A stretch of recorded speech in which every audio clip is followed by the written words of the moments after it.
Hello, everybody. This is our fourth Park Slope Windsor Terrace artist interview. We have two people tonight, Mieko Asada and Luis Coig. Each artist will be interviewed for 15 minutes, and you will only see the person who's being interviewed on the screen. Mieko, we're going to start with you. I'm so glad to have you here, and I love what's on your mantelpiece behind you. Thank you. And I would like to ask you a little bit about your background, and then if we could maybe look at your studio. But you have you have a few degrees in the arts. Can you tell us a little bit about your studies? Yes, I came to this country shortly after I graduated liberal arts college in Japan, and then half a year later, I happened to come to New York because I know the only one American girl who is from outside of DC, but happened to be in Brooklyn. That's why I came. And then I decided to stay for a while, and then sort of my dream to take an art class. So I took an evening art class in Brooklyn Museum. And then that led me to change it to the full-time, and then I stayed there 2 years. Oh. And then I want to pursue a little bit further. And then I went to undergraduate art college, New Bedford, Mass, called the Swain School of Design, now resolved and part of the UMass Dartmouth. And then after that, I went to Maryland Institute to graduate School of Painting, and that's my art background. Okay, well let's go to your thank you. Let's go to your studio here. Right. Very nice studio. Yes, yes. My studio located 1 block away from my house, so it's very, very convenient. And then facing to, this is the back window, but facing to Fifth Avenue, and the nearby, lots of nice restaurant or takeout places. So it's kind of fun. And my studio is about a little bit over 400 square feet. And then as you see, I paint large, and which I feel very comfortable because life size. So how big is that? Are those paintings on the left? They look very yeah, these are 64 by 56. Wow. It's a good size for me. I used to paint much larger. It takes me really, really long time, and then never finish it so often. So okay. Yeah, but I paint small too. Yeah. Okay. Okay, this is my breakthrough painting I did in graduate school.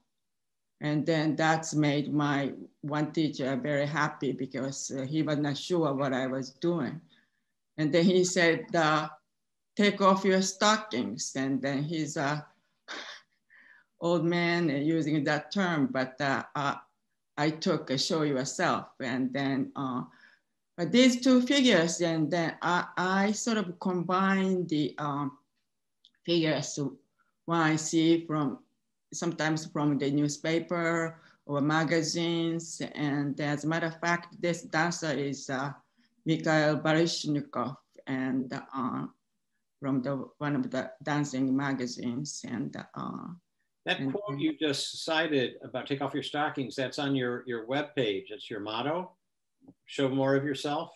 Yes, that's still, I could hear my teacher saying that. And then so that sort of keep me going. Okay. And then in 80s, my husband and I worked 2 years full time and saved up money. And then we went to Europe for 2 months. And then, so that was like another art education to me. And then Spain, this is Cordoba. And then there's a statue called uh, Christ of the Lanterns, and made late 1700. But Cordoba is, as you know, all buildings are totally white. And then I didn't expect it. Yeah, I carried my Japanese guidebook. So it said, you know, so and so. And then I didn't think any of it. But the first I went to, it's like totally mesmerizing, all like the, you know, this kind of shape of lanterns, and then all this guardrails, and all totally turn out black because everybody can put the candles and pray. So their religious feelings, and then most of the widows in Spain that time was wearing all blacks, and then sort of comparing to Italy and France, they worship more Saint Mary instead of Jesus Christ, and then so that was a deep impression with me. Mm-hmm. Okay. So this is large also, and so is this one, and this one is you know, Brussels, Belgian, and as everybody knows, this is the mannequin piece, and I was really looking forward to something spectacular statue, and then but I couldn't find, and then I almost missed, and then just a little corner of the street. I saw that myself a few years ago. It's amazing how small it is and how big the tourists are. Yeah. So I was very disappointed, but somehow that memory stick with me. So, and then I expanded and then put more greens and then new environment I created. And then, so often my paintings appear with a woman, and these three figures also from the different sources. And then the left-hand side was the woman is like a Japanese old photographer, went to Europe and then went to Paris and Moulin Rouge or somewhere, and they took a stripper or somebody, and then that the woman with red leotard is that the ice skater. Oh. Who is Katharina Bett from Germany. And then the swimmer I wanted to add is from National Geographic. Yeah. And then so I created an environment. And then I do the small paintings like this, and then they are like a 16 by 14. That's my size for the small canvas. And then I do so often with the studies. And then one time, one of my son's studies in, this one is I made like 2014 or around that time, so relatively recently. And then we went to the Museum of African Art, and then they have a lot of African masks you carved, wooden carved, and then so that memory stick with me, so I sort of translate to my paintings. And so I made this bunch. And then this one is like the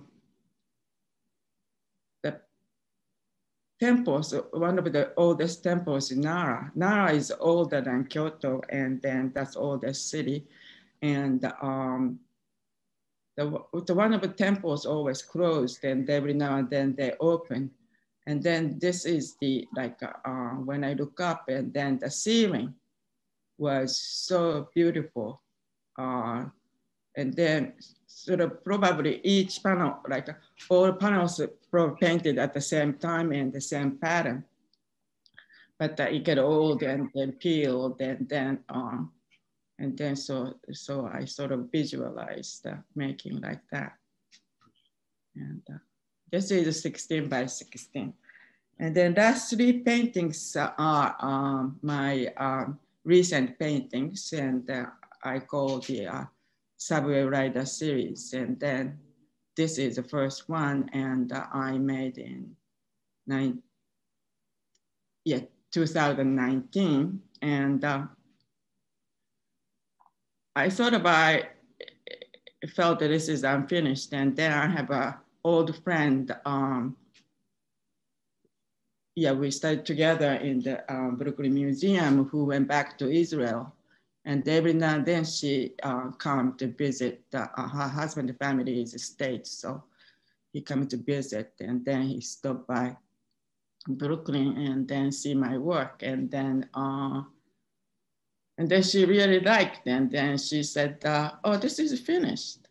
And so I made it finished. And then, so after that, I have finished the three paintings, and then two are here. And next one is looks like a grid here. Is that a grid you made in order to do the painting, or is that an effect that you simply just wanted, you liked having the grid? Grid means the black lines going across and up and down. Oh yeah, that's on purposely. Yeah, I lined with the pencils, and then well, while I thought I gonna erase it, and then I decided to leave it. And, okay. You like the way it looked. Yeah. Yeah, I like the way it looked. Did you work from a scale drawing? Is that why you have the grid? Did you have a smaller version that you used, like? Yes, and then so make it bigger, and then. And how big is this? This is 64 by 56. Oh my gosh. And so that's why I. Yeah, you need a grid. A grid, yeah. And this, so often, like I even when I entered, became a member of this program, and then I sent these three subway paintings, and then Charge of the Web chose this one for my first page of my work. So this one is very, very interesting because old lady and the young man, and one is doing the regular reading, and the other one is everybody dies with it. I think we should recommend this to the MTA because they should paint the floors orange. Yeah, always like all subway is the same color. So I always do not know what to do. And then like, when painted, like this is totally unfinished. And then, a few days later, maybe I leave the way it is. And interesting. So yeah, that's the way, because that's the fun of. And I'm going to go back. I'm going to go back to this. I noticed something interesting in this painting, which is that the orange floor aligns with the man's pants, and I can't tell. I think it aligns with the lady's pants as well. But was that and the black and red also his shoe? I guess it is aligned. Is that on purpose? Do you like the way that fits, or is that just the way it looked? And I take it you did this from a photograph or a sketch? This is from the photographs, and then like all usually dark. Yeah. And the underneath is slightly like I use a silver. Yeah. But the silver is not fun, and then so maybe after I paint it could be blue or grayish, and then I paint the pink, and then that's related to the book, which is red, and then that book could be blue book, or I don't remember, but somehow I thought matches to the lady, and And then when I look at it's kind of yeah, the young man wearing a pea coat and the old lady wear a fur coat, and so it's kind of really Yeah. interesting contrast. Okay, well, I agree. Thank you, Mieko. I really, really love that. Everybody listening, save your questions for later. But Okay. Mieko, beautiful work and a beautiful studio, by the way. Very nice. Thank you. And with that, we thank you.